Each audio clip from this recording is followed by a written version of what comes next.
Prior to going in, Sigel completed a movie and an album and made a number of videos to support his third album, The Be Coming. Philadelphia is called City of Brotherly Love. On the contrary, we had over 400 homicides this year. In December of 2007, a trip to an Atlantic City casino in New Jersey, reported by the Philadelphia Daily News, cost Sigel a day in jail and an extension on his probation. They gave me 18 more months of supervised release, 6 months and a halfway out, just from associating with another person who's a convicted felon. Not doing any illegal activity with this person, just being in this person's presence.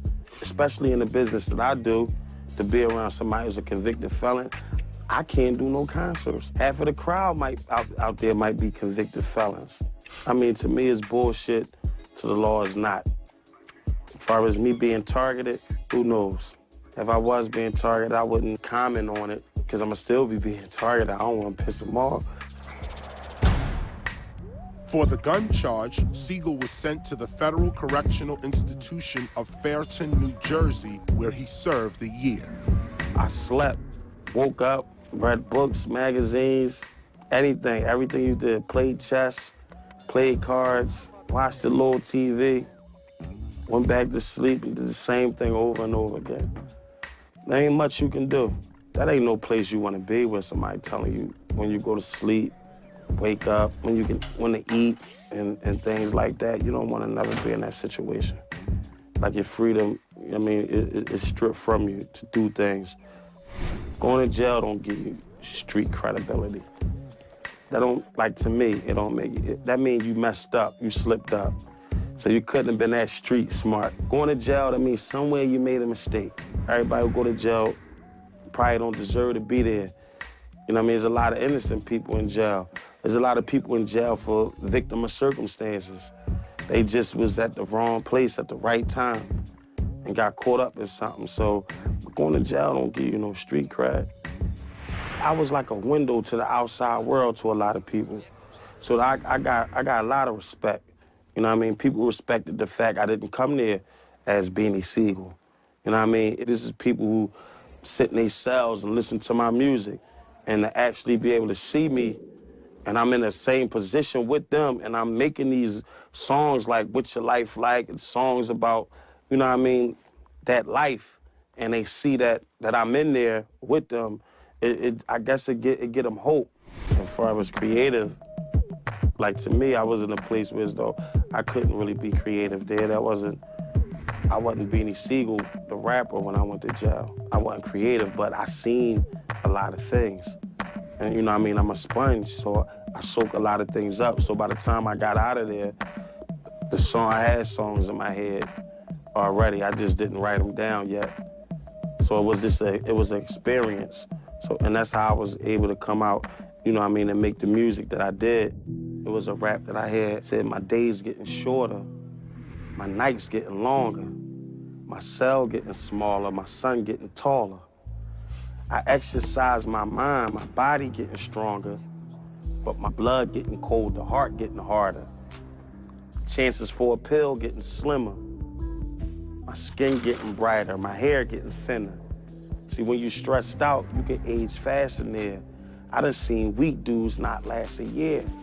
So before lights out, I write my kids every night, kiss the stamp on a kite, say a prayer, and hope it lands safe in its flights. I pray they sleep safe through the night. Try to teach my son life and give him some jewels, but it's hard to raise my boy from a visiting room. When these cells turn to prisoners' tombs, I just pray I don't die in here. And last night I almost cried a tear.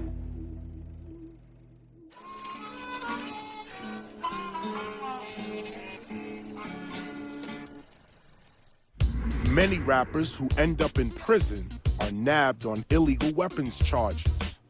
Ja Rule, Lil Wayne, Fabulous, The Game, Jadakiss, 50 Cent, Snoop Dogg, and many more have had run-ins with the law due to weapons possession.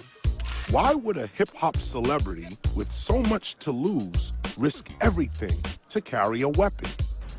No, I know you probably heard somebody say this before, but it's for real, man. It's like I felt naked. Like, when you get the gun, it's like you naked. Especially in Philadelphia with 400 and something homicides a year, I wish I could carry my gun. That's pretty much my thing that they have on me. They got the thumb on me because I like guns. Like, for instance, I'll give you an example. Like, if somebody say, like, well, Pat, let's go over here and Watts. Now, we're not going over here and Watts unless somebody got some guns, because I don't trust it. And it's messed up, because, you know, you be like, well, dog, God, you just did time with you. But, man, I just can't go then. In October of 2007, rap superstar T.I. was arrested after attempting to buy unregistered machine guns and silencers from an undercover agent in Atlanta. ATF officials and U.S. Marshals found 3 additional firearms in T.I.'s car and 6 guns in the bedroom closet of his Atlanta home. Earlier drug charges made T.I. a convicted felon, making it illegal for him to possess firearms. He was sentenced to 1 year in prison and a year of house arrest. And I think that's wrong, you know, to say that a guy gets out of jail, he can't keep a gun at his house. I mean, what if somebody breaks in his house? I mean somebody just come in and just do what they want to do to you. When you just street, you feel like you ain't doing wrong, because it's like, it's just a gun. See, it's like it's nothing. It's just a gun. I ain't finna shoot nobody. It's like, if I'm not messing with nobody, then I'm innocent. I mean, that's just how street dudes think. Now I'm older, I just see things different, you know what I'm saying? Plus, I gotta go through this bullshit, so it's making me just see, like, fuck that gun shit. You know, I'm in a position where I can just stay away from that kind of shit, you know what I'm saying? So I don't even need no gun. If someone told me in '93, when Far Side passing me by, I was blowing up, I was traveling, I got my deal with Tommy Boy, if anybody told me then, hey, 12 years from now, you're gonna lose your studio, you're gonna be smoking crack, you're gonna be pimping hoes and selling dope and going to jail, I would have said, you're crazy. Jay Swift, producer of the Far Side's successful album, Bizarre Ride to the Far Side, became his own worst enemy, finding the high of addictive crack cocaine too accessible. Where I grew up, they sold dope everywhere. They sold crack. Like my little girlfriend, when I was 16, she was 15, her mother smoked crack, and her uncles sold crack. So I never imagined that I would even try some crack. But once I tried it, it was like, oh my God, I crossed the line. Crack is like the ocean. Like any addiction, like sex, like fame, like anything. It's like you can get in and splash around and get wet, but when you get in too deep, that riptide will take your ass and you will be gone. Between 2005 and 2006, Jay Swift was arrested for felony possession of narcotics and felony violation of parole, which ultimately led to a sentence of 6 months at North County Correctional Facility in Castaic, California. I got locked up a few times before I really got locked up. When I got locked up in North County Correctional, that was when I woke up. Because if I didn't decide at that point that I wanted to just change my life, I would have ended up in prison again. Because that's what happens. People get caught in the cycle. Before I went to North County, I didn't care. I would get locked up, and I was interested in just getting out and getting high. But this time, it finally hit me. The story of Job. And that's the story of a guy who had everything and then had everything taken from him to test his faith. And it helped me, you know? Like, it's not that I wouldn't say I found God. God was there. I just wasn't reaching out to God. I got in there and I was really, like, frail. I was like 127 pounds, you know? And I was getting into little altercations with people because if they sense weakness, they think they can take something from you or treat you a certain way, they will. So I started working out, and I just was determined to gain weight. So I was eating everything I could get my hands on, you know, and at first I still was getting bothered, but once they saw I was serious, nobody was really fucking with me. Then a guy I met in jail, he used to manage Bad Brains, and he ordered so much like store. So we were eating like kings for a minute, you know what I mean? It all started with a $10 rock. It's just ridiculous. Like, the prison system is overcrowded. It's like 80% drug convictions. And then you're locked up with killers. If they only understood, look, if you do drugs and you do too much drugs, believe me, you'll feel the pain without having to get locked up. I mean, I was in the streets. I was sleeping in the streets. It's not fun. Nobody should be locked up, in my opinion, for doing something to yourself. You change people. You're literally turning people into animals. People who I've known and they had drug problems, and then they got caught up in the system. When I saw them years later, they will never be the same, ever. They're just gone.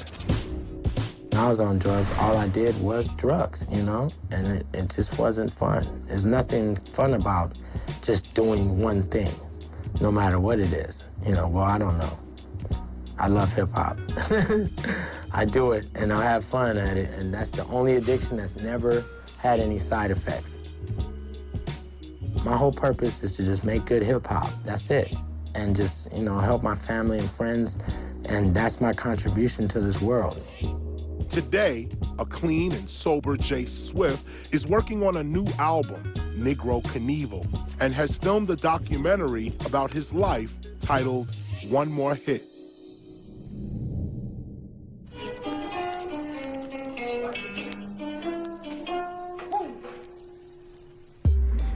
Over 1.8 million people are currently behind bars in the United States, the world's highest per capita incarceration rate. In California, more prisons are being built than universities. This is the prison industrial complex, a relationship between private business and government interests. Prison labor has no strikes, no unions, and prisoners are paid as little as 22 cents an hour for services such as corporate data entry and airline reservations. Prisoners make circuit boards, furniture, and lingerie. Communications companies charge prisoners exorbitant phone rates, and some prisons have begun a new trend, charging inmates for room, board, and basic necessities like toilet paper. As long as there is a profit motive to lock people up for private gain, the prison population will continue to rise. The prison industrial complex demands raw materials. The raw materials are the prisoners. John Austin, aka Ras Kass, released his debut album, Soul on Ice, in 1996. Although the album saw little commercial success, it was adored by the hip-hop underground. His second album, Rassassination, featured a number of notable guest appearances. The relationship between Ras and his label Priority Records reached a breaking point when the label shelved his third album, Van Gogh. You know what? I think every artist hate their record label. And that's on the real. All they want to see is, well, where's your 2-hit singles? And they're going to put that out, and you might go double platinum, and then next time, they're going to make, you know, $4 million off of you. You're going to be broke, and then you're going to come out with your next album, and if it flops, they're going to get rid of you and find the next motherfucker. Well, where's your 2-hit singles? You got a million fucking labels who don't give a fuck about the music, and they just trying to exploit it. In 2002, Ras Kass was arrested on suspicion of drunk driving. Just speeding, basically, and got pulled over and finally blew a .08, which is the legal limit, which is up to their discretion. In California, you get 1 DUI, but not if you're Lindsay Lohan, not if you're Britney Spears. Because if you got enough money, and especially if you don't have to look like me, then you get 2 or 3 with some cocaine. I'm still wrong, I was drinking